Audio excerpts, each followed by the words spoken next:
Hey, good morning, guys. Welcome to Market Monthly. This is the monthly report of everything that's happened in the last month. And we're going to get to you guys some updates on mortgage rates, inflation data, and housing appreciation and everything the Fed did last week. So before we get right into it, do a quick dad joke. So, why didn't the cannibal eat the guy with no feet? Why didn't the cannibal eat the guy with no feet? Because he was lactose intolerant. Lactose intolerant. All right. So getting right into it, I'm gonna share my screen real quick. But there's been a lot of updates in the last month, and a lot of good things have improved in regards to what mortgage rates are doing, and kind of seeing what we've seen in the impact for housing and housing prices and appreciation. So we'll get right into it. But I want to show you guys real quick what mortgage rates have done over the last, I would say, a couple of months. So we did see mortgage rates top out around 7.25, 7.5% over between October, November, as you can kind of see here. And over the last few months, we have seen mortgage rates come down. We see a huge drop in November, then December, and then January. The next inflation report that we're expecting is February 14th. So if we get some love on that day, we will see a really positive inflation report, seeing inflation come down, and we'll also see mortgage rates come down. So one of the things to note is that all these major drops you guys are seeing are all results of inflation report coming out. Now, there are things that are going to happen between now and then to cause mortgage rates to go up and down. However, overall, since last November, where it peaked, mortgage rates have been down at least 1%, which is a really, really good sign. One of the reasons why it has come down 1% is because the inflation report. What caused inflation to come down? The Fed funds rate, which we'll talk about later. But again, last year in March is when the first raise for the Fed funds rate happened.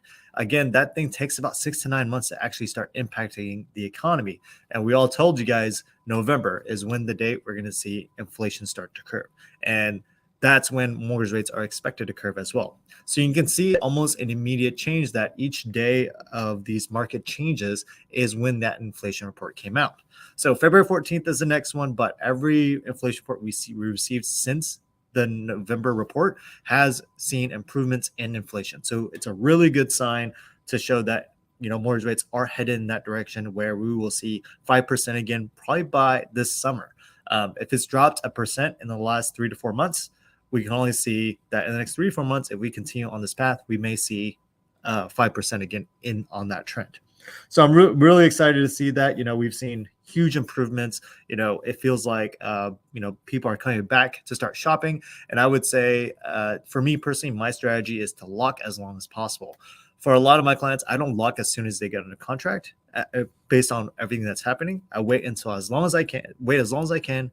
As close to the closing date as I can, because the shorter the lock, the cheaper it is. Also, I can get the impact of all the inflation reports coming in the middle of the contract to help improve the mortgage rates for my clients. So we are seeing about 6.25 to 6.5 ish, depending on the situation. But we are expected to see, go back into the fives again very shortly. So that's really, really a positive improvement. The next thing we're going to go into is inflation. Inflation has, if you guys have seen here, also peaked out in September and has started to come down quite a bit. So there's the inflation reports that we've been seeing have gone down to 6.5, 5.7, and 4.4. They all have come down by also 1%. So we've also seen that in mortgage rates as well. Again, we see two major inflation reports that come out. February 14th is the next one, and the end of February is for personal consumption expenditures, which is another inflation report. That's all you have to worry about. So those are really two good dates to kind of keep an eye on in regards to what's going to happen with mortgage rates. It happens almost immediately on how the market's going to respond. So that's really exciting to see that inflation is coming down. Therefore, mortgage rates are coming down. There are more signs of us going into a recession, which further supports mortgage rates coming down. Now, home prices. The home prices, the next thing to kind of figure out is how is it all impacted? We have seen, for all those who are in the industry, we have seen such a huge slowdown. A lot of people are really focused on sellers right now, and there's been a huge impact on loan officers. If you guys don't know, about 40 out of the 100,000, there was like 100,000 loan officers that renewed their license from 2021 to 2022.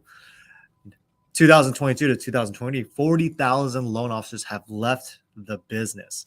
They have literally left the business, which I think is really strange timing because we're about to go into a recession.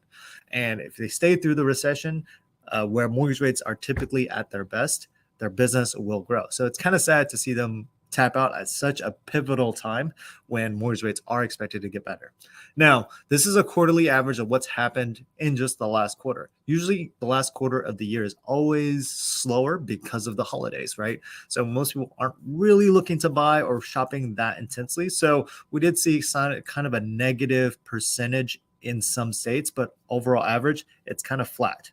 Now, if we switch over to the yearly, we can kind of see that appreciation is still up. For the most part, it's still more than about 5-10%, depending on what state you're in. You can see in some state, we're still seeing 15% on average. And on average, right now, we're seeing 12% appreciation since last year. So we're still seeing really good numbers. So there's no reason for some kind of a market crash. A lot of people are scared of some kind of a market crash. I don't see it because of how much housing there is. We still are in a very low supply situation, in the situation where there's not enough buyers. So we're in low supply when there's not enough buyers. Still, we're still in that situation where there's a lot of people just got priced out. Again, in 2020 and 2021, there's a lot of people that bought a house, and some of them wouldn't have been able to afford a house unless rates got that low anyway. So we had a lot of influx of buyers that typically wouldn't have been buyers in the first place if we saw them buy during an average market, which is around 4 to 5%. So something to consider in regards to what we saw in the last 3 or 4 years. We've seen just major market shifts in such a short time. Moving forward, I think we're going to get back to a more normal market, and we'll start seeing things to get back to normal. So overall, we're still seeing, even with, we saw the, home price drops the last half of last year, we still saw an average of about 10%, 12% appreciation across most states on average. So still not bad. I still think going into this next year, we're going to see some nice improvements. Now, last week, the Fed has announced that they're going to increase the Fed funds rate by 0.25%. Now, a lot of people think, oh, if I raise if the Fed increases their Fed rate by 0.25%, that means my interest rate on my mortgages is going to go up. Again, that is not how that works. The raise in the Fed funds rate really impacts, short-term loans like auto loans, student loans, credit cards, overnight lending. So it's not so much for mortgages; it's mostly for the short-term stuff. For mortgages, they go based off essentially something else, and not directly as you would think as impacted on the Fed funds rate. So the Fed funds rate is going to go up, and to bring inflation down. Inflation going down causes mortgage rates to come down. That is the simple trend. So again, that doesn't impact the economy. That increase is not going to impact the economy for about 6 to 9 months. So they're just trying to maintain that fire, maintain that slowdown of inflation. So that's all they're really doing. Otherwise, that's really all I got for you guys today. I think it's a great time to still continue to start looking into buying houses as mortgage rates continue to go down. As they continue to shop, mortgage rates will start to slowly get better. When I say slowly get better, I'm not saying by 1% or 2% or anything like that. I'm talking about like 8% at a time. So maybe if they get pre-approved today, they're looking at 6.25 or 6.5. By the time they may get on a contract, it might start looking a 0.25% better, maybe. And then maybe by the time they get the appraisal back, we're looking about 0.25% better. So that it's a slow progression, but it does have a big impact. So what they could be seeing as far as numbers now could be a lot better improved by the time they even close on their loan. Again, my strategy is to lock as late as possible. So now it's about time to get back to reach out to your past clients that had been priced out out of the market because of how interest rates have gone. Again, mortgage rates have improved by at least 1%. So if they were fine around the 6.25-ish, they might be able to get back into the game and then still have a better interest rate by the time they close. Anyway, that's all I got for you guys. Hopefully you guys got some value out of this. Let me know if you guys have any questions. Feel free to subscribe to my YouTube channel. And if you guys have any comments or questions or concerns, feel free to reach out to me. Otherwise, that's all I got. Nuke out.